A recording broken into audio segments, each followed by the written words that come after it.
Graça e paz, minha irmã querida e meu irmão querido, do Salmo 128. Louvado seja o Senhor Jesus pela tua vida. Louvado seja o Senhor Jesus pela minha vida, pela vida dos nossos familiares, pela vida das intercessoras desse ministério, pela vida de todos os mantenedores, e que o Senhor os abençoe com prosperidade, com saúde, com paz, com alegria, em nome do Senhor Jesus. E louvemos ao Senhor por mais uma oportunidade que Ele nos dá de estudar a palavra de Deus. Estamos aí no capítulo 35 do livro de Números, em nome do Senhor Jesus. Vamos estudar esse capítulo do versículo 1 ao 34 de uma vez só, em nome do Senhor Jesus, porque amanhã, para a glória dele, nós terminaremos o livro de Números, se o Senhor assim permitir. Então, para você que ainda não me conhece, minha irmã e meu irmão, eu sou Giovana Cristina, a líder das intercessoras do Relógio Mundial de Oração, que tem sempre por objetivo orar por você e pela sua família, sempre despertando em você a fé, de que é orando uns pelos outros que nós seremos curados, e que a oração de um justo, ela pode muito em seus efeitos. Então, sempre depois do estudo, eu pergunto qual a sabedoria para nós hoje, em nome do Senhor Jesus. E hoje nós vamos estudar sobre as cidades de refúgio e sobre o que é o vingador do sangue. Às vezes tem muita gente aí que faz muita confusão na cabeça das pessoas, né? E aí você não sabe quem é o vingador do sangue, tá bom? Então vamos estudar em nome do Senhor Jesus.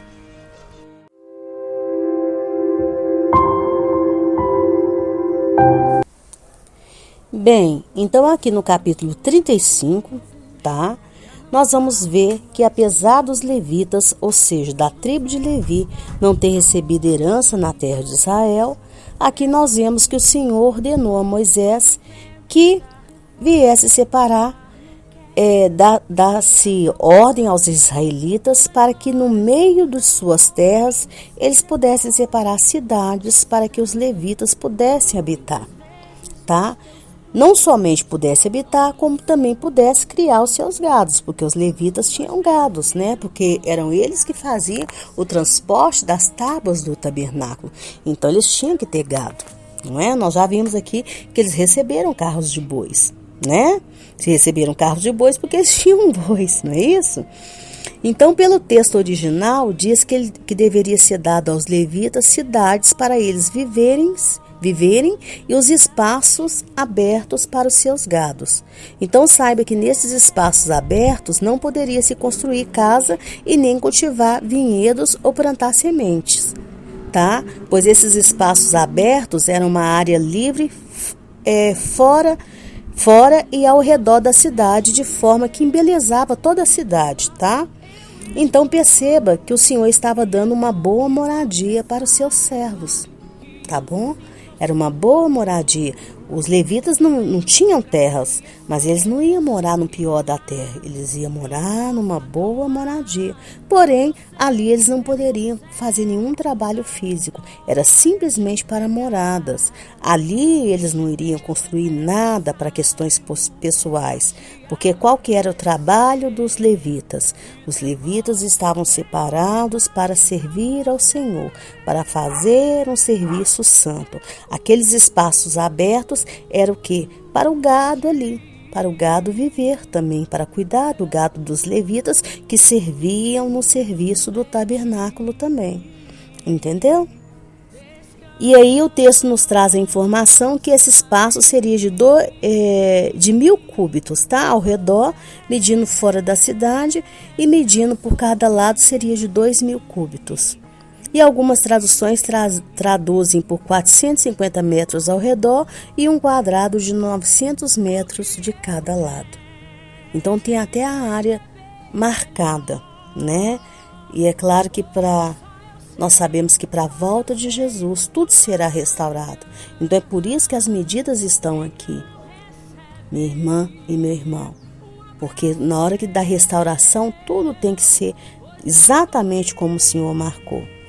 Aí veja que no versículo 6 diz que dentre essas cidades que seriam dadas aos levitas, 6 delas seriam separadas como sendo cidades de refúgio, que seriam dadas, que seriam lugares para onde um assassino poderia se refugiar. Aí você fala, mas peraí, minha irmã, lugar onde um assassino poderia se refugiar? Espera aí que eu vou explicar sobre isso, tá? Então, ao todo, os levitas receberiam 48 cidades, juntamente com esses espaços abertos para o gado, tá? E cada tribo que tivesse mais terra daria uma parte maior, e a tribo que tivesse menos terra daria uma parte menor para os levitas. Aí nós vamos ver que do versículo 9 ao versículo 34 vai falar exatamente sobre essas cidades de refúgio e como Israel tratava com os homicídios que aconteciam entre eles. Então entenda que as cidades de refúgios, né, elas seriam não para proteger qualquer homicida, tá? Senão você fala assim, a pessoa matou a pessoa e de repente fugiu para a cidade de refúgio e ficou ali. Não. Essas cidades de refúgio era para as pessoas que tinham matado uma outra pessoa de forma involuntária, ou seja, sem a intenção de matar, que é o que chamamos hoje de homicídio culposo. Está bem? Então Moisés separou essas 6 cidades, cujo 3 ficavam do lado leste do Jordão, entre as tribos de Rubem, tá? Gade e meia tribo de Manassés, e 3 ficariam nas terras de Israel. E por que essas cidades de refúgio ficavam entre os levitas? Porque eram os levitas que questionavam, ou seja, que julgavam se o crime que foi cometido, tá? Se o homicídio que foi cometido por um homem ou por uma mulher, tá? Se foi proposital ou não. Era eles que julgavam. Mas segundo os estudiosos da Torá, as 42 cidades também serviam para o mesmo propósito. Porém, a diferença é que nessas 6 cidades de refúgio eram recebidos todos os homicidas, tá? E eles ficavam ali até que se esclarecesse o caso deles. E neste tempo, o suspeito pelo crime não pagava pela sua moradia. Porém, quando era apurado o caso, né, e provada a sua inocência, então ele mesmo assim, ele passava a morar dentro dessas 6 cidades de refúgio como sendo um meio de proteger a sua vida. E ali ele não ficava de graça. Tá? Ele não ficava de graça, pois ele pagava pela sua habitação. Aí você pode me perguntar, mas como que eram os julgamentos? Bem, no versículo 30 nós vemos que o homicida, ele recebia uma pena de morte, tá? Todo homicida ali, ele era penalizado com a pena de morte. Porém, o testemunho de uma só pessoa não poderia condenar essa pessoa. O homem A matou o homem B. Mas quem foi que viu? O homem C. Não, só ele não é o suficiente, tá? O testemunho de uma só pessoa não seria suficiente para condenar a outra. Porém, uma só testemunha já seria suficiente para absolver o condenado. Entendeu? Então, para condenar, precisaria do testemunho de duas testemunhas, mas para absolver bastava uma testemunha. Mas veja que quando as pessoas se escondiam ali nas cidades de refúgio, mesmo sendo inocentados daquele crime, ou seja, mesmo sendo apurado por todos ali que estavam julgando aquela causa, que elas mataram sim, porém sem intenção alguma de matar, sabe que mesmo assim elas se escondiam. E se escondiam por quê? Por causa da ira do vingador do sangue. Porque esse vingador do sangue geralmente era um parente próximo da vítima, tá? Então a pessoa ficava ali escondida, para que o outro não viesse ir lá e tirar a vida daquela pessoa. Porque a pessoa cometeu o assassinato sim, mas cometeu sem a intenção de querer matar. Entendeu? Só acontece que o vingador de sangue, o que? Ele não queria saber se aquele crime, se aquele assassinato foi doloso ou se foi culposo. Ele não queria saber se a pessoa teve a intenção ou não de matar. Ele queria era o quê? Descontar toda a sua dor, toda a sua ira, toda a sua perda em cima, né, daquela pessoa ali, que tirou dele aquela pessoa amada. Entendeu? Então, por isso aquela pessoa ficava ali refugiada naquela cidade. Então, e ela ficava ali até a morte do sumo sacerdote. E o texto diz, né, que até a morte daquele que foi ungido com óleo santo. E depois disso é que ela realmente voltava para a sua terra. Mas se ela saísse antes, o vingador de sangue podia ir lá e matar aquela pessoa. Entendeu? Bem, mas qual é a sabedoria para nós hoje? Porque aí eu te pergunto, por que mesmo sendo inocente esse homem que não teve culpa do seu crime precisava ficar tanto tempo escondido do vingador de sangue? Porque veja que esperar pela morte do sumo sacerdote era colocar o seu tempo de volta para a sua terra nas mãos do Senhor, não é? Porque só o Senhor é que sabe o tempo da morte de alguém. Pois digamos se um homem tivesse matado um outro homem por acidente no início do sacerdócio de Eleazar. Então ele só poderia voltar quando Eleazar fosse morto, né? E com isso, como Eleazar viveu muito tempo, muitos anos depois. E aí o tempo teria passado, né? E talvez esse vingador de sangue nem mais existiria, não é mesmo? Ou talvez já teria se conformado com aquela fatalidade que infelizmente atingiu a sua família. Mas veja que o outro também não teve culpa, né? Porque se formos olhar pelos olhos de Deus, ele só acabou também sendo uma vítima também daquela situação terrível que o levou a tirar a vida de uma outra pessoa. Tirou a vida do outro, foi uma perda terrível, foi, mas infelizmente aquele que o vitimou, né, não teve a intenção.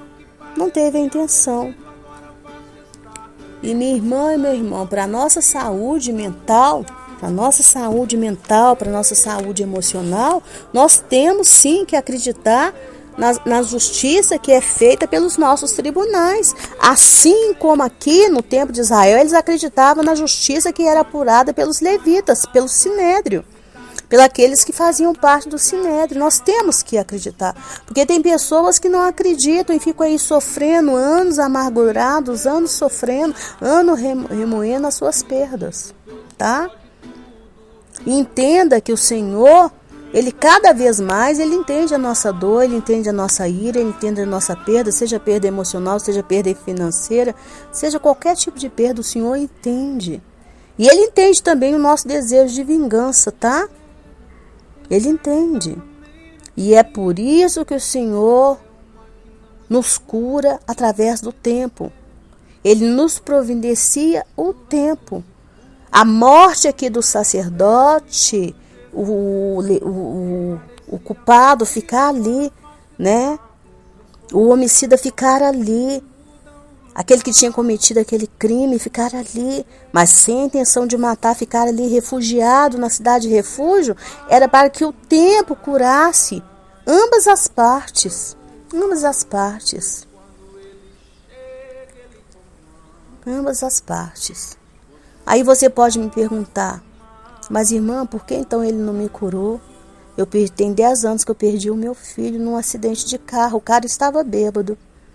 E por que ele não me curou? Eu não consigo perdoar essa pessoa que matou meu filho nesse acidente. Minha irmã e meu irmão, sabe por que ele não te curou? Porque você, minha irmã e meu irmão, assim como aquela cidade era cercada, você também está cercado. Você está cercada pela sua dor, pela sua ira, pela sua mágoa. E aí você não deixa o Espírito de Deus agir. O tempo já passou e você não deixa o Espírito Santo entrar e te curar. Você não deixa, meu irmão, o Espírito Santo te curar. Às vezes você perdeu a sua esposa por uma cirurgia mal feita por esse médico. Você não. Foi sem a intenção, mas foi tudo provado que foi sem intenção, né? E você não deixa o Espírito Santo te curar, você está cercada. Entenda que a cidade de refúgio, né? Ela não só era uma proteção para aquele que tinha matado sem intenção de matar, mas também era uma proteção para o vingador de sangue, para que ele não fizesse justiça com as próprias mãos, porque a justiça, ela pertence a quem? Ao Senhor. A vingança, ela pertence ao Senhor. É o diabo que quer que nós venhamos vingar as pessoas, venhamos agir como vingador de sangue. fiquemos até hoje agindo como vingadores de sangue, fazendo justiças com as nossas próprias mãos, né? Então ela era uma proteção para ambos os lados.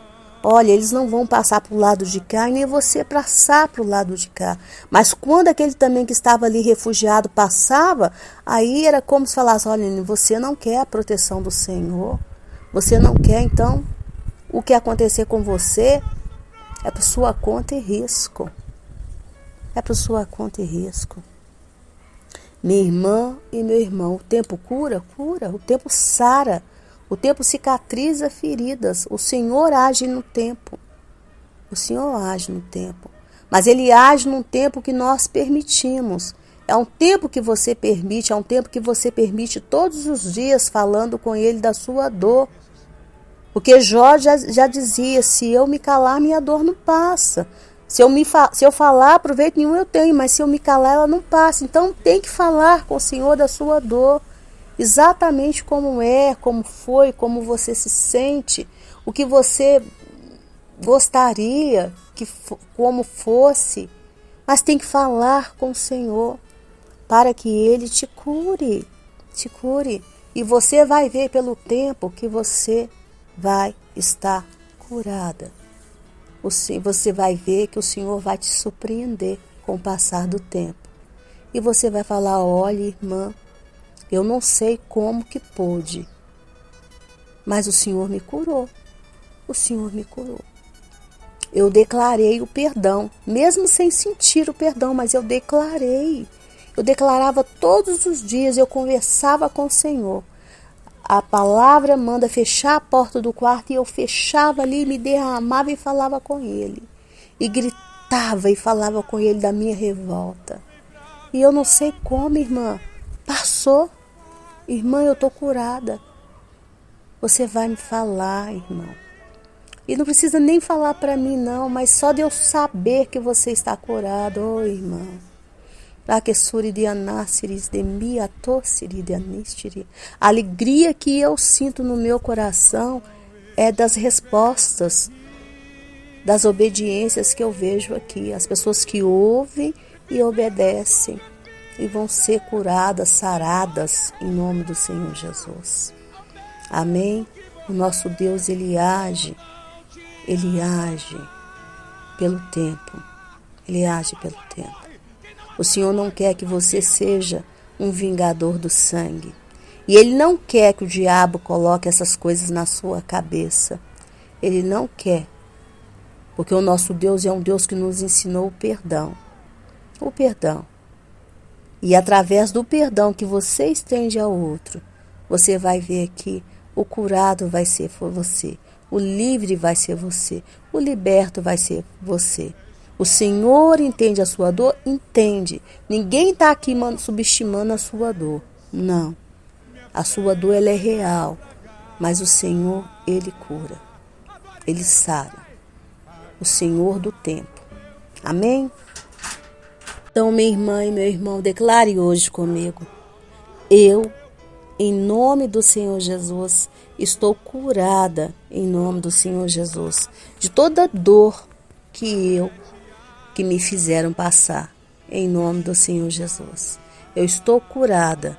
O diabo quis me transformar num vingador de sangue, mas eu não o serei, porque pelo perdão eu estou curada em nome do Senhor Jesus. Diga, pelo perdão eu estou curada em nome do Senhor Jesus. Todas as cicatrizes que estavam na minha alma, o Senhor me curará em nome do Senhor Jesus. Eu tomo posse dessa cura em nome do Senhor Jesus. Eu tomo posse.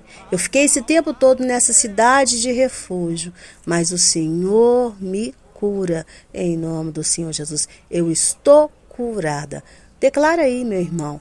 Eu estou curado para a honra e glória do Senhor Jesus. Tenho uma vida me esperando em nome do Senhor Jesus. O sumo sacerdote, ele morreu, ressuscitou, está vivo para me curar, e eu estou junto dele, protegido e guardado em nome do Senhor Jesus de toda vingança, porque ele é aquele que me vinga, ele é aquele que me cura, ele é aquele que me salva, ele é aquele que me liberta em nome do Senhor Jesus. Amém, minha irmã? Amém, meu irmão?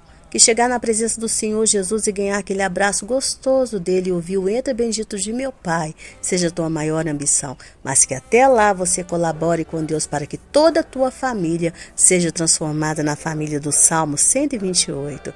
O meu nome é Giovana Cristina, tenha sempre em mim uma irmã para te ajudar em oração, e eu volto amanhã se o Senhor assim permitir, mas não perca mais tarde a oração que é feita pela nossa irmã querida Maristela Miranda. Um beijo, fique com Deus, amo você.